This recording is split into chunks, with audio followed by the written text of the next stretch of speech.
بسم اللہ الرحمن الرحیم۔ آدم علیہ السلام نے باوجود اللہ تعالیٰ کی ممانت اور روکنے کے جب وہ درخت استعمال کر لیا تو اللہ تعالیٰ ان سے ناراض ہو گئے، اور قرآن پاک کا یہ بیان ہے کہ ان کا لباس اتار دیا۔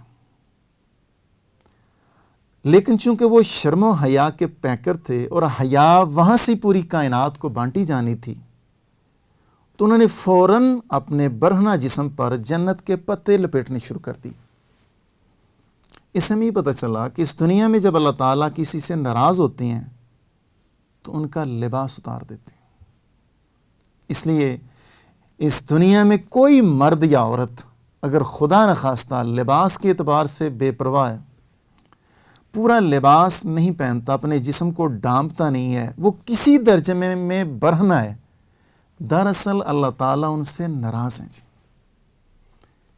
اگلی بات، جب آدم علیہ السلام کا لباس اتار دیا گیا، پتے لپیٹ رہے ہیں، تو انہوں کو اللہ تعالیٰ نے چند کلمات القاء کی ہیں، ان کے دل میں ڈالے ہیں، وحی کے ذریعے ان کے دل میں چند کلمات القاء کر دیں۔ فَتَلَقَّى آدَمُ مِن رَبِّهِ کلمات، وہ کلمات کیا ہیں؟ سورہ اعراف میں بیان ہے۔ ربنا ظلمنا انفسنا، اے ہمارے پروردگار، ظلم، زیادتی، نقصان ہماری طرف سے۔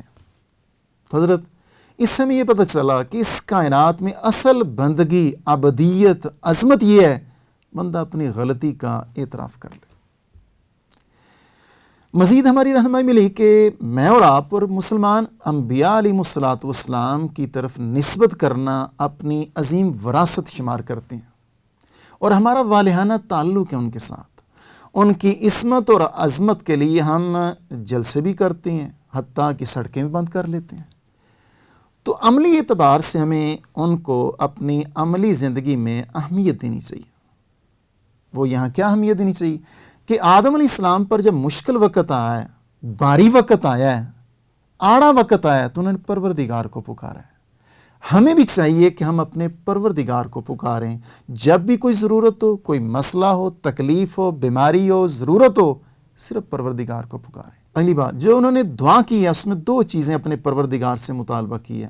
وَإِن لَّمْ تَغْفِرْ لَنَا وَتَرْحَمْنَا، اے اللہ اگر آپ نے ہمیں معاف نہ کیا، مغفرت سے ڈانپا نہ، اور ہم پر اپنی رحمتیں نچھاور نہ کی، لَنَكُونَنَّ مِنَ الْخَاسِرِينَ، آخری درجے کا نقصان ہم اٹھائیں گے۔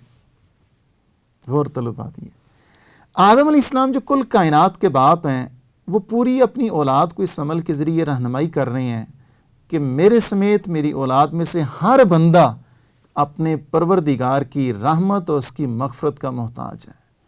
بحیثیت انسان مجھ سے، آپ سے غلطی ہو جاتی ہے، کوتاہی ہو جاتی ہے، عدل کا اور انصاف کا ہم تعلق اپنے ساتھ رہنے نہیں دیتے، بلکہ لوگوں پر ظلم اور عدوان کرتے ہیں۔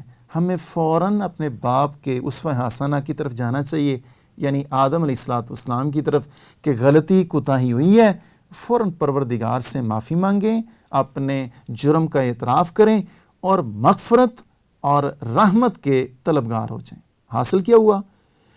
تمام انبیاء علیہ السلام پر جب بھی آڑا وقت آتا تھا، وہ اپنے پروردگار کو پکارتے تھے، اور ہمارے جد امجد آدم علیہ السلام نے بھی ایسے کیا۔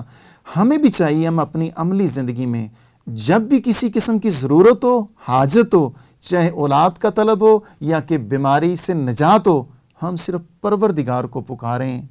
اللہ تعالیٰ مجھے بھی توفیق دے، آپ کو عملی زندگی میں ان تعلیمات کو اہمیت دیں۔